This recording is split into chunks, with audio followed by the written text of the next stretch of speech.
Good morning, কেমন আছো সবাই? আমি আবারও চলে এসেছি আজকে অনেক দিন পর নতুন একটা ভিডিও নিয়ে। আজকে আমার ক্লাস রয়েছে আর আজকে আমি সকাল সকাল রেডি হয়ে বেরিয়ে যাচ্ছি ক্লাসে। ক্লাস বলতে এখন তো বিউটিশিয়ান ক্লাস আছে, তা সেখানেই আজকে যাব। তাই জন্য আজকে একদম হালকার মধ্যে সবসময় যেটা করি সেরকমভাবেই মেকআপটা করে নিচ্ছি।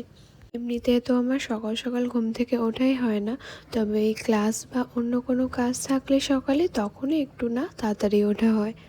তো এই তো এখন মোটামুটি আমি পুরোপুরিভাবে রেডি হয়ে গিয়েছি, মেকআপও ডান। তো চলো এবার বেরিয়ে যাই। তো এই তো আমি বেরিয়েও পড়েছি, আর বেরোনোর সাথে সাথে আমি বারাসাতের অটো পেয়ে গিয়েছি, আর আমি এখন চলেও এসেছি। এখন আমি ক্লাসের সামনে চলে এসেছি, তো ক্লাসে ঢুকে তারপর তোমাদের দেখাচ্ছি।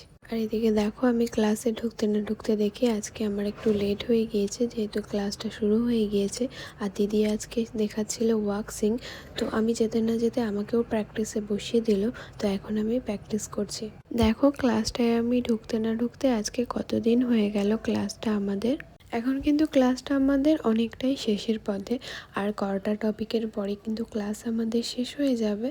তবে এরপরেও আমার অ্যাডভান্স দিদির কাছে কিছু শেখার আছে, তাই এই ক্লাসটা শেষ করার পরে ওই ক্লাসটা শুরু হবে। তো চলো, ক্লাসের মধ্যে তো আর ভিডিও করতে পারবো না, সেই জন্য ক্লাসটা আমি কন্টিনিউ করি, তারপরে আবার তোমাদের দেখাচ্ছি। তো ক্লাসটা অনেকক্ষণ করার পর এখন কিন্তু আমাদের একটু টিফিন টাইম। তো আমরা সবাই একটু টিফিন করে আবার ক্লাসটা কন্টিনিউ হবে। আর এদিকে দেখো, এখানে কিন্তু ক্লাসের মধ্যেই আমার একটা বান্ধবীর আইব্রো হয়েছিল, তো আমাকে বলছিল আমাকে একটু করে দিতে। তো সেই জন্য ওর আইব্রোটা আমি একটু করে দিই। এখন মোটামুটি ক্লাস আমাদের শেষ, এখন আমরা বেরিয়ে পড়ছি ক্লাস থেকে সবাই। তো এখন চলো বাড়ি যাওয়া যাক। আর এদিকে দেখো, ক্লাস থেকে বেরিয়ে বাড়ি যাওয়ার পথে আমি এখানে একটু চা খেতে বসে পড়েছি, যেই কারণে আমার মাথাটা একটু যন্ত্রণা করছিল। আর এদিকে দেখো, আজকে আমি একটু নতুন জিনিস ট্রাই করলাম, বিহারিদের একটা ফেমাস খাবার, এর নাম হলো মনে হয় লিট্টি। আমি ঠিক জানি না নামটা, তোমরা যদি কেউ জেনে থাকো অবশ্যই আমাকে জানিও।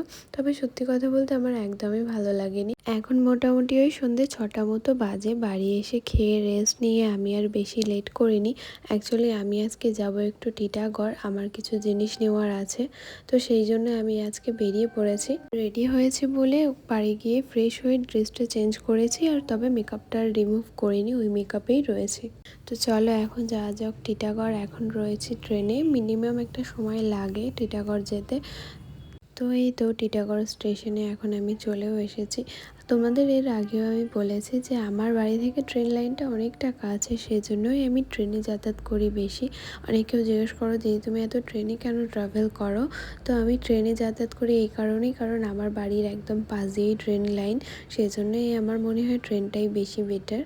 এদিকে দেখো, টিটাগড়ের মার্কেটের মধ্যে আমি এখন চলে যাচ্ছি। আর সত্যি কথা বলতে টিটাগড়ে এত প্রচণ্ড হোলসেল মার্কেট আছে যে ওখানে গুনে শেষ করা যাবে না, আর এত কম প্রাইসে অনেক কিছু পাওয়া যায়। আজকে আমি চলে এসেছি আমার পার্লার ও আমার মেকআপের কিছু জিনিস নিতে, সেগুলোই কেনাকাটার জন্য আজকে আমি টিটাগড়ে চলে এসেছি। তো চলো সেগুলো কেনাকাটা করে নিই তাড়াতাড়ি। আর আজকে দেখো, মার্কেটটায় ভালোই ভিড় আছে। তো এখান থেকে তাড়াতাড়ি করে কেনাকাটা করে আজকে যাব একটু মেলায়। আমাদের মধ্যমগ্রামে চলছে রাসের মেলা, তো সেখানেই যাব। তো কেনাকাটা এখন মোটামুটি আমার হয়ে গিয়েছে। তো কি কি কিনেছি সেগুলো সব কিছুই তোমাদের বাড়ি গিয়ে দেখাবো। তো চলো এখন মেলায় যাওয়া যাক, সেখানে একটু ঘুরে তারপর বাড়ি যাব। এদিকে দেখো, টিটাগড় থেকে আমি সোজা চলে এসেছি মধ্যমগ্রামের মেলায়। মধ্যমগ্রামের ট্রেন লাইনের পাশেই যেহেতু মেলাটা হচ্ছিল, সেই জন্য আর বেশি হাঁটতে লাগেনি, স্টেশন থেকেই মেলা শুরু। সত্যি কথা বলতে মেলায় ঢুকে সব থেকে বেশি আমার যেটা চোখ কেটেছে সেটা হলো পিঠে। আমি সত্যি ভীষণ পিঠে প্রেমী, সেই জন্য আমি আগে দেখছিলাম কোথায় কোথায় পিঠের দোকান বসেছে। অনেকেও আমাকে বলেছে রাসের মেলায় অনেক পিঠে বসেছে, তবে আমার আর কোনো দিকে চোখ যাচ্ছে না। সবার প্রথমে চোখ যাচ্ছিল আমার ওই পিঠেগুলোর দিকে, যে আমি ওইগুলো কখন খাবো। তো ঢুকেই দেখলাম যে পিঠের প্রচুর দোকান বসেছে আর প্রচুর ভিড়। তো সামনের দোকানগুলোতে অনেক ভিড় ছিল, তাই ভেতর দিকে গিয়ে দেখি ওইগুলো কেমন আছে। আর এদিকে দেখো, ঢুকতেই আমার চোখে পড়লো এই ফুলদানিগুলো, আর এই ফুলগুলো কি দারুণ দারুণ কালেকশন। ওইগুলো তো আমি অবশ্যই নেব। তো এখন এখান থেকে আর নেব না, তো আগে চলো ভেতরটায় দেখে আসি। ও রাধা কৃষ্ণের, যেটা অ্যাকচুয়ালি এসছি আমি রাসমেলায়, যাদের উদ্দেশ্যে তাদেরকে আগে দর্শন করে আসি। জানো তো একটা কথা বলি, আমি যখন মায়াপুর গিয়েছিলাম তখন আমি শুনেছিলাম রাসমেলাটা বসেছে। তবে আমার মনটা তখন অনেক খারাপ হয়ে গিয়েছিল যে আমি তো মায়াপুর চলে যাচ্ছি, তাহলে আমার আর মেলায় যাওয়া হবে না। আর বাড়ি এসেও শুনেছি মেলাটা হচ্ছে, তবে আমার আশাই হয়নি। আর আজকে মেলায় এসে শুনছি কি জানো, যে আজকেই নাকি মেলা শেষ, আজকে অনেক দিন ধরে নাকি মেলাটা চলছে, তাই এখানে আজকেই লাস্ট মেলা। তো আমি সেই কথাটা শুনে সত্যি অনেক ভালো লাগলো যে আমার সত্যিই ভাগ্যে ছিল মেলাটায় আসা, সেই জন্য আজকে আমি মেলায় চলে এসেছি। আর সত্যি কথা বলতে তোমরা তো নিশ্চয়ই জানবে আমাদের মধ্যমগ্রামের রাসের মেলা কতটা বড় হয়। তো তোমরা যারা জানো না তারা কিন্তু অবশ্যই জেনে রাখো, আর পরের বছর দিয়ে অবশ্যই এসো, ভীষণ সুন্দর হয়। আর এদিকে দেখো আমি এখানে রাধা কৃষ্ণের দর্শন পেয়েও গিয়েছি, দেখো দুজনকে কি সুন্দর লাগছে। আর এদিকে দেখো রাধা কৃষ্ণের সামনেই একদম ছিল ছোট্ট ননীগোপাল, ওকে দেখতে কিন্তু ভারী মিষ্টি ছিল। এদিকে দেখো ঠাকুরের সামনে দিয়ে এমন একটা লাইন যাচ্ছে, তোমরা দেখতে পাচ্ছ, এটা হচ্ছে খিচুড়ির লাইন। ঠাকুরের সামনে দিয়ে অনেক লোকে এই লাইন দিয়ে খিচুড়ি নিয়েছিল, সেই জন্য আমি আর ভালো করে ঠাকুরের ফটোগুলো তুলতে পারিনি। এদিকে দেখো মেলায় ঢুকতে এই আংটির দোকানে আংটিগুলো আমার অনেক পছন্দ হয়ে গিয়েছিল, তাই এখান থেকে আমি বেশ খানিকটা করে আংটি নিয়ে নিচ্ছি। আর এগুলো কিন্তু খুব সস্তা ছিল। আসলে আমি যখন ক্লায়েন্টদের নেল এক্সটেনশন করাই, তারপর ছবি তোলার জন্য এক এক সময় এক একটা আংটি লাগে, যেহেতু সবার আঙুলে সব রকম আংটি মানায় না, সেই জন্য আংটি নিয়ে আমার অনেক সমস্যা হতো, তাই জন্য অনেকগুলো আংটি একেবারে নিয়ে নিলাম। আর এদিকে দেখো এই মেলায় কিন্তু দোলনা, নৌকা আরও অনেক কিছু বসেছে, যেগুলো আমরা সবাই মেলায় গিয়েই খুঁজি সবার আগে। এগুলো সত্যি কিন্তু আমার ভারী মজা লাগে, একটু একটু ভয়ও লাগে। আর তোমাদের কেমন লাগে জানিও কিন্তু। আর এদিকে দেখো এখানে এই কানের দোকানটা থেকে আমি দুটো কানের নিয়ে নিয়েছি, তারপর চলে এলাম ফুচকার দোকানে একটু ফুচকা খেতে। এদিকে দেখো এই চিকেনগুলো আমি কখনোই খাইনি, সেজন্য এই মেলায় এসে একটু ট্রাই করলাম, তো সেটাই এখন কাকিমা আমাদেরটা বানাচ্ছে। সত্যি কথা বলতে আমি জানি না তোমরা কারা কারা এই চিকেনটা খেয়েছো বা কোথায় কোথায় খেয়েছো, আমি এই মেলাতে খেয়েছিলাম, বাট ট্রাস্ট মি চিকেনটা খেতে একদম বিচ্ছিরি এবং ভীষণ ফালতু খেতে, ভেতরটা পুরোপুরি কাঁচা ছিল। জানি না কাকিমা এইভাবে করেছিল কিনা, তাই জন্য কিন্তু আমার একদমই ভালো লাগেনি। তারপরেই মুডটা ঠিক করার জন্য একটু পিঠে খেয়ে নিয়েছিলাম, এটা হচ্ছে চুষি পিঠে। সত্যি কথা বলতে এটাও আমার একদমই ভালো লাগেনি, কারণ মিষ্টির পরিমাণটা খুব বেশিই ছিল। তারপর চলে এলাম ঘুগনি খেতে, তবে হ্যাঁ ঘুগনিটা সত্যি ভালো ছিল।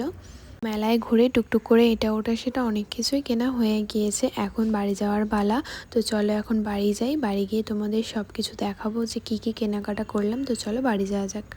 এই তো আমি বাড়িতে চলেও এসেছি, দাঁড়াও আগে সব কটা জিনিসগুলো রাখি, তারপরে তোমাদের দেখাচ্ছি। সবার আগে আমি একটু ফ্রেশ হয়ে নিই। আর এইদিকে দেখো সেই যে সকালবেলা আমি মেকআপটা করে গিয়েছি, মেকআপটা কিন্তু আমার এখনও অবধি প্রপার সেরকমই রয়েছে, কিচ্ছু নষ্ট হয়নি, একদম পুরো ফিক্সড সেরকমই রয়েছে। তো চলো এখন ফ্রেশ হয়ে নিজে চেঞ্জ করে তারপর তোমাদের দেখাচ্ছি আজকের কেনাকাটাগুলো।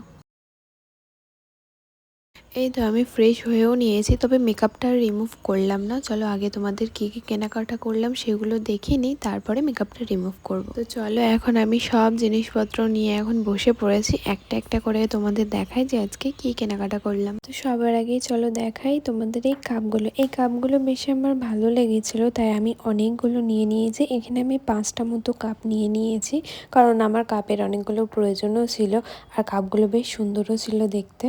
আর তারপরে নিয়ে নিয়েছিলাম এই কিউট মতো কাঁচের বাটিটা। দেখো আসলে আমার পার্লারে অনেকেও যখন ক্লায়েন্টরা ফেশিয়াল করতে আসে, তখন নাকের বা ছোট ছোট সোনার অনেকগুলো জিনিস ওরা কোথায় রাখবে বা কোথায় রাখলে আমি পরে খুঁজে নাও পেতে পারি, বা এই নিয়ে অনেক প্রবলেম হয়, ওই জন্য ওইগুলো রাখার জন্য এই ছোট্ট কিউট বাটিটা নিয়েছি।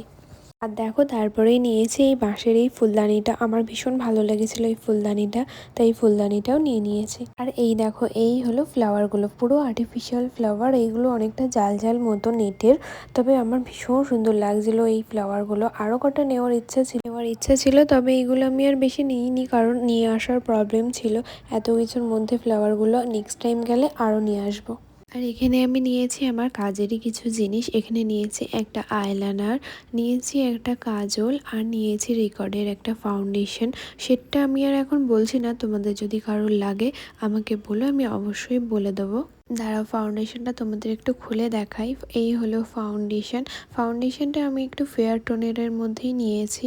তো তারপরেই নিয়েছি আমি একটা হোয়াইট কাজল, এটা হলো মেবলিনের। তারপরে নিয়েছি সুপারার একটা কনসিলার। এদিকে দেখো এখানে নিয়েছি আমি এই মেশিনটা, এটা হলো ট্রিপল টং মেশিন। এই মেশিনটা আমার অনেকটা প্রয়োজন ছিল, কারণ সামনেই আমি একটা শ্যুট করব, সেটার জন্য এই মেশিনটা আমার প্রয়োজন ছিল।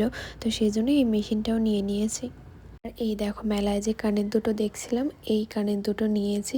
এই কানের দুটো ভীষণ ইউনিক লেগেছে। এই দেখো, এই যে আমি বলছিলাম না আংটি নিয়েছি, এই যে এই আংটিগুলো নিয়েছি, অনেকগুলো আংটি নিয়ে নিয়েছি। আংটিগুলো বেশ সুন্দর সুন্দর ছিল, সেজন্য। এই ছিল আজকের আমার টোটাল কেনাকাটি, সবকিছুই তোমাদের সাথে শেয়ার করলাম। তোমরা অবশ্যই জানিও আজকের এই কেনাকাটাগুলো সব থেকে বেশি কোনটা তোমাদের বেশি ভালো লেগেছে। তো চলো, অনেকক্ষণ আমি নিজের মেকআপটা রেখেছি, এবার আমার মেকআপটা রিমুভ করব। তো চলো মেকআপটা আগে রিমুভ করে নিই। তো এখানে আমি মেকআপ রিমুভ করতে বসে পড়েছি। তো সবার আগে চলো আমার মেকআপ রিমুভারটা দিয়ে মেকআপটা আগে তুলে নিই। আর এই হলো আমার মেকআপ রিমুভার, এইটা দিয়েই কিন্তু আমি আমার সব মেকআপগুলো রিমুভ করি বা মেকআপটা ওয়াইপস দিয়ে তুলি। এটা হলো ওপরটায় অনেকটা অয়েলটা ভেসে থাকে, তো সেটাকেই অয়েলটা ভালো করে মিক্স করে নিয়ে তারপরে কিন্তু ইউজ করতে হবে, না হলে শুধু অয়েলটাই মুখে লেগে থাকবে। এটা ওয়াইপস বা তুলো দিয়ে ইউজ করা যায়, তো আমি এখানে তুলো দিয়ে ইউজ করে নিচ্ছি।